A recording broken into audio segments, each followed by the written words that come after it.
Hello friends and welcome back. So today we will discuss about inherent risk and residual risk. You might have probably heard these terms before.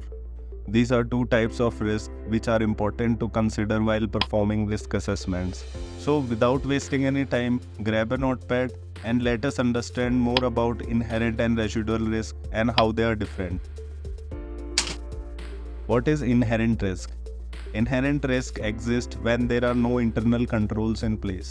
You can think of inherent risk as natural risk level in a process that has not been controlled or mitigated. For example, like mishandling of sensitive data is one example of an inherent risk. Without the proper controls in place to dictate how data is stored, accessed, and shared, your company's sensitive data could end up being exposed. Since this is a risk that can be prevented with the right controls, though it is considered as inherent risk. Another example of inherent risk is lack of device or software security. Without the right security and protocols in place, every device, network, or cloud-based account that provides access to sensitive data will be a source of serious risk to your company, right? What is residual risk? Residual risks cannot be prevented entirely, no matter what measures your company takes. They are risks that will continue to exist regardless of the controls in place.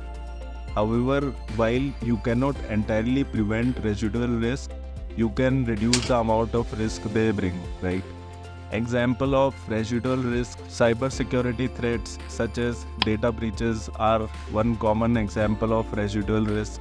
While an effective cybersecurity program can mitigate cybersecurity risks, you can never completely eliminate the potential for third-party cyber attacks, making these attacks a form of residual risk.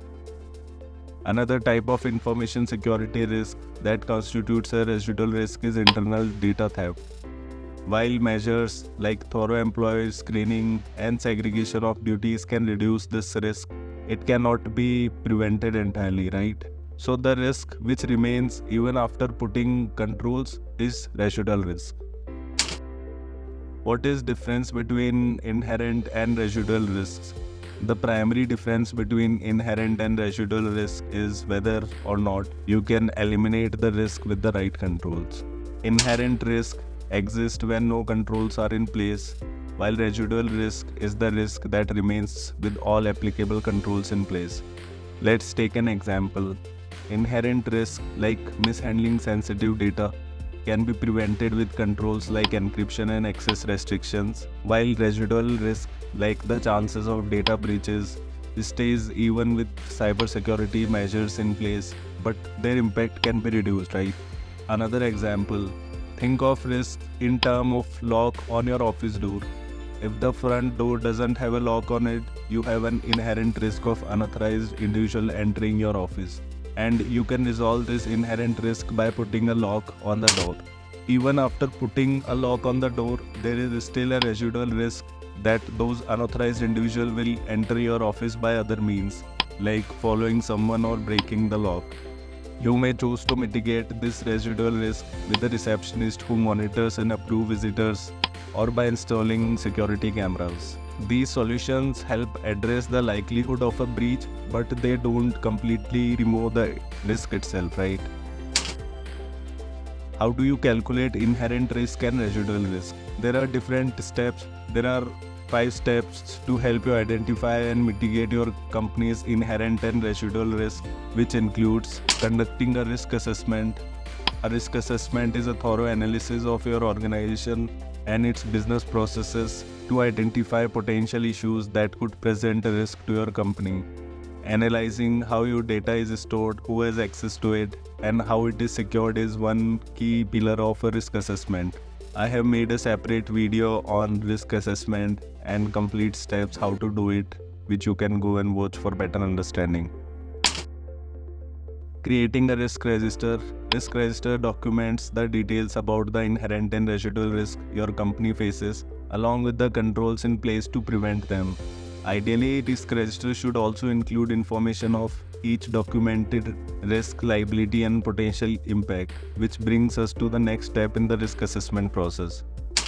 Evaluating the likelihood and potential impact of risk. You can't determine a risk threat level without considering its likelihood and impact. Starting with likelihood, a risk with a high chance of happening is a much bigger concern than a low likelihood risk. Meanwhile, potential impact measures the impact on your company if the risk becomes a reality. This includes direct financial consequences like lost assets or other impact like reputation damage. When determining your company's risk tolerance and current risk level, you need to carefully evaluate the likelihood and impact of each risk you identify. And based on this evaluation, you can start prioritizing risk to identify which ultimately presents the biggest threats to your organization. Prioritize risk. Once you have evaluated the likelihood and impact of each identified risk, you can prioritize risk based on two factors. Risk with a high likelihood of happening takes the highest priority, while risk with a low likelihood or low impact don't have to be addressed quite as urgently. By prioritizing your company's risks, you can focus the resources available to you on the risks that are most important to address. Implement controls and continuously monitor risk. Going in order of priority, any inherent risks that you identify should be mitigated with the appropriate risk controls. It's also important to continuously monitor risk and your company's risk profile. New risks can arise as your company grows, and risks that currently present a major threat to your company might shrink as new controls become available.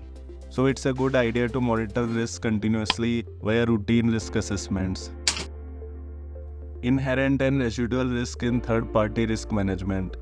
Third-party vendors who have access to your company's sensitive data are a common source of both inherent and residual risk. Even if your organization's security controls are solid, working with a vendor that doesn't have proper protocols in place can open you to a world of risk. This makes third-party risk management an important part of reducing the risk profile for most companies. And one of the best controls for eliminating third-party vendors' inherent risk is conducting thorough vendor risk assessments and then putting in controls in place. So this was all for today. I hope you have understood difference between inherent and residual risk, how these are calculated. If you found this video insightful, please share it with your friends, like and subscribe. Consider joining me on LinkedIn.